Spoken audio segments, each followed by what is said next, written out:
Hello, my dear children. Myself Sujata. Let us continue with the last part of the chapter, the hack driver. In the last class, we learned that a young lawyer is directed by the law firm to serve summons on a man called Oliver Lutkins. The hack driver takes him in his horse carriage to the people who knew Lutkins. The driver takes him to Fritz's shop, then he takes him to Gustav's barber shop. After that, they go to Gray's and the pool room. But no results to avail. Lunchtime arrives and they decided to go up to Wade's Hill and enjoy the view while they eat. Now let us read the next part of the chapter together. I know that Bill's helpfulness to the young fellow from the city was not entirely a matter of brotherly love. I was paying him for his time.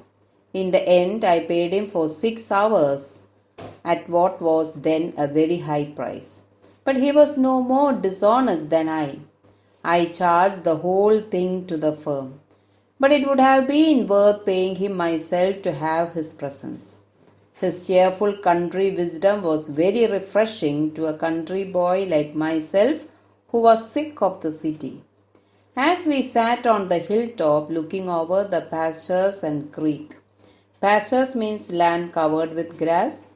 Creek means a narrow area of water that flows into the land from the sea, which slipped among the trees. He talked of New Million and painted a picture in words of all the people in it. He noticed everything, but no matter how much he might laugh at people, he also understood and forgave their foolishness. He described the minister's wife who sang the loudest in church when she was most in debt. He commented on the boys who came back from college in fancy clothes. He told about the lawyer whose wife could never succeed in getting him to put on both a collar and a tie on the same day. He made them all live. On that day, I came to know New Million better than I did the city and to love it better. Bill didn't know about colleges and cities, but he had traveled around a lot of the country and had had a lot of jobs. From his adventures, he had brought back a philosophy of simplicity and laughter. He strengthened me. Okay, so lawyer was enjoying the company of the hack driver. The lawyer was impressed by the wisdom of the man. The driver told him everything about New Million. He described the people and their habits. His simplicity and humor influences the lawyer so much that he plans to settle down in the village.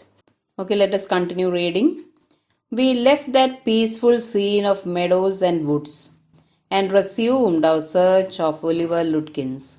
We could not find him. At last, Bill cornered a friend of Lutkins and made him admit what he guessed.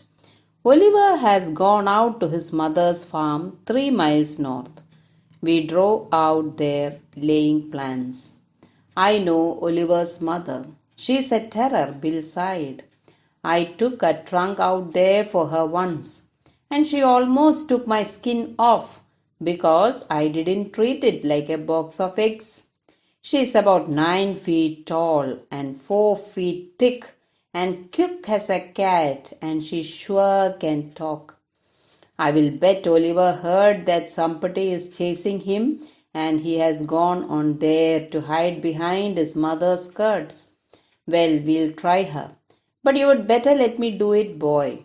You may be great at literature and law, but you haven't had real training in swearing. We drove into a poor farmyard. We were faced by an enormous and cheerful old woman. My guide bravely went up to her and said, "Remember me? I'm Bill Magnuson, the carter and hackman. I want to find your son Oliver."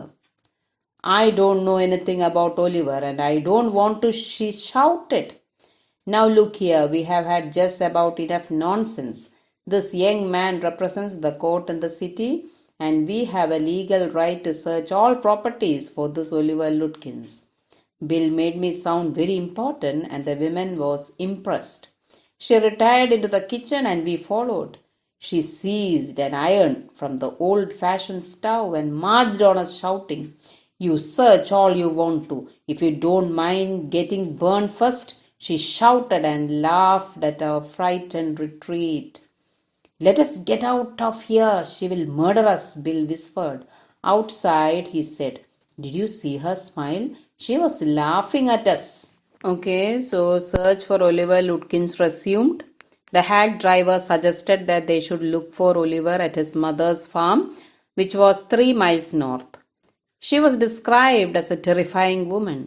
The woman chased them away with a burning iron and threatened to burn them. The two escaped to save themselves. Okay, let us continue reading. I agreed that it was pretty disrespectful treatment. We did, however, search the house.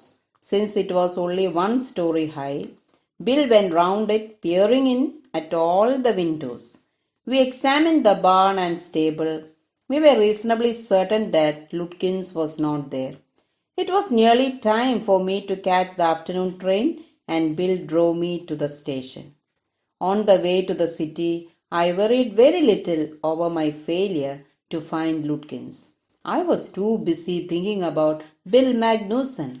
Really, I considered returning to New Million to practice law. If I had found Bill so deep and richly human, might I not grow to love Fritz and Gustav and 100 other slow-spoken, simple, wise neighbors? I pictured an honest and happy life beyond the strict limits of universities and law firms. I was excited. I had found a treasure. I had discovered a new way of life. But if I did not think much about Lutkins, the office did. I found them all upset. Next morning, the case was coming up in the court, and they had to have Lutkins. I was a shameful, useless fool. That morning, my promising legal career almost came to an end before it had begun. The chief almost murdered me. He hinted that I might do well at digging ditches. I was ordered back to New Million, and with me went a man who had worked with Lutkins. I was rather sorry because it would prevent my laughing all over again with Bill. Laughing means spending time idly. When the lawyer returned to town without serving the summons, his chief got very angry with him. They needed Lutkins as an important witness in their case. The next day, he was sent with a man who had worked with Lutkins. Okay, let us continue reading. When the train arrived at New Million, Bill was on the station platform near his cart.